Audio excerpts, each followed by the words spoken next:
La tríada clásica, ya hemos dicho, y poco frecuente, la manifestación inicial más frecuente hematura, aunque lo más frecuente es que sea asintomático porque suelen ser incidental o más. Se considera el tumor del internista, puede dar síntomas por compresión venosa y, cuidado, muy típico de este tumor, metástasis tardía. ¿Qué significa metástasis tardías? Pues bien, aunque lo más frecuente es que las metástasis se den en los 2 primeros años tras el tratamiento del tumor primario, este tumor, concretamente, puede darlas 5, 10, 15, 20 años después con total tranquilidad. Y eso no suele suceder en otros tumores. Fijaros, ante la sospecha, la primera prueba a realizar es la ecografía. Pero recordad que en muchos casos son incidentalomas, es decir, que el paciente ya llega con una prueba de imagen que se le ha hecho por otra causa. Por lo tanto, en muchos casos nos vamos a saltar directamente esta prueba. Pero bueno, a priori, la primera. La tríada clásica, ya hemos dicho, y poco frecuente, la manifestación inicial más frecuente hematura, aunque lo más frecuente es que sea asintomático porque suelen ser incidental o más. Se considera el tumor del internista, puede dar síntomas por compresión venosa y, cuidado, muy típico de este tumor, metástasis tardía. ¿Qué significa metástasis tardías?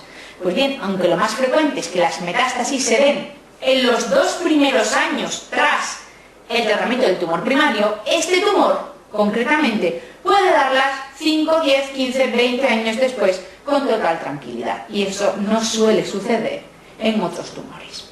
Fijaros, ante la sospecha, la primera prueba a realizar es la ecografía. Pero recordad que en muchos casos son incidentalomas, es decir, que el paciente ya llega con una prueba de imagen que se le ha hecho por otra causa. Por lo tanto, en muchos casos nos vamos a saltar directamente esta prueba. Pero bueno, a priori, la primera prueba a hacer, ecografía. En cuanto a la punción, aspiración con aguja fina, PAF, biopsia, trucut, etcétera, etcétera, cualquier tipo de toma de muestras, está absolutamente contraindicado. ¿Por qué?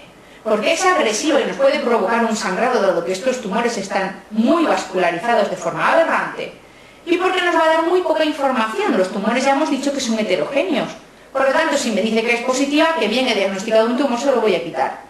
Y si me dice que es negativa, no me voy a fiar porque es heterogéneo y se lo voy a quitar igualmente. Por lo tanto, es una prueba que no hay que realizar.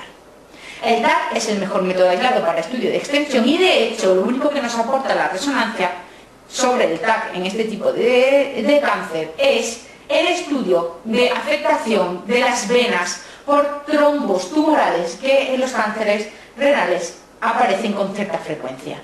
¿Qué hay que hacer si aparecen? Pues como solo podemos ofrecer cirugía, hay que hacer la nefrectomía más trombectomía de todo el trombo tumoral, incluso llega donde llegue, hasta aurícula derecha si es necesario. Evidentemente eso aumentará hasta el infinito la morbimortalidad perioperatoria, pero es que si no, no le damos una alternativa de vida a este paciente. La urografía ya no se usa y la arteriografía pues tampoco. Aquí veis en la primera imagen un ecodoppler. El ecodoppler es una ecografía que acopla una tinción de flujo. ¿Eso qué significa? En términos prácticos, al final, que los flujos que van se pintan de rojo y los que vienen se pintan de azul. Eso es muy útil porque es tipo libro de anatomía. De rojo se pintan las arterias y de azul se pintan las venas.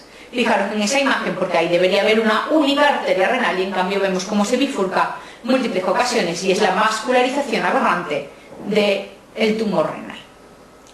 En la siguiente imagen vemos un corte de TAC y esa imagen intraparenquimatosa sólida es con una alta probabilidad un tumor renal.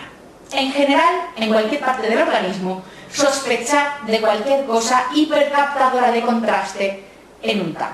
Y desde luego, ante una sospecha de un tumor renal, en una masa renal, cualquier cosa que capte contraste nos habla con una alta probabilidad de malignidad.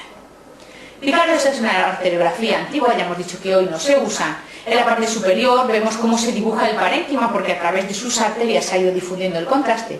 En cambio, en la parte de abajo no se dibuja nada porque su vascularización, su red vascular es tan absolutamente aberrante que solo vemos vasos deformados absolutamente y eso probablemente forma parte del tumor.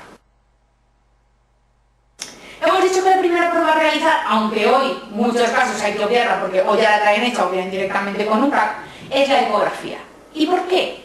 Pues porque hay una entidad muy frecuente, sobre todo en mayores de 50 años, que como ya hemos dicho además es la población de riesgo para este cáncer, que es el quiste renal simple y con el que no hay que hacer absolutamente nada más que observar. Pero para eso, para poder permitirnos la observación, hay que cumplir 3 criterios absolutamente estrictos: contorno liso, liso absolutamente liso, ausencia de ecos en su interior, 0 ecos, 0, es decir, completamente negro su interior, y refuerzo posterior, que si veis en esta imagen que os presento de un quiste, es esa especie de cascarita de huevo blanca que se ve justo por debajo de la bolita. Si cumple esos 3 criterios estrictamente, se puede observar. Si no, hay que considerar una masa compleja y hay que hacer un TAP abdominal. Si ahí vemos que es una sospecha de angiomiolipoma, podemos hacer observación. Pero si vemos una masa sólida o un quiste complicado, hay que hacer nefrectomía, que será radical o parcial en función de los criterios que comentábamos previamente. ¿Qué pasa con esta nefrectomía radical o parcial? Bueno, pues que en la mayoría de los casos de forma sistemática no necesita asociar linfadenectomía, sino que ésta se asocia cuando se sospecha una afectación de los mismos. Además, ¿qué pasa con la cirugía? Hemos dicho que es el único tratamiento. ¿Y qué pasa cuando tenemos un metastásico? Pues bien, que en ese caso podremos ofrecerle tratamiento con inmunoterapia, principalmente con antiangiogénicos, que es lo que más se está utilizando a día de hoy, o incluso antiproliferativos en segunda línea. Pero no tenemos una quimioterapia eficaz y no tenemos una radioterapia eficaz. Por lo tanto, cualquier pregunta que os hable de tratamiento de quimio o radioterapia en el cáncer renal no tiene cabida. Y como digo e insisto, la inmunoterapia únicamente para pacientes con buen estado general y tumores metastásicos. Para el resto tampoco tiene validez.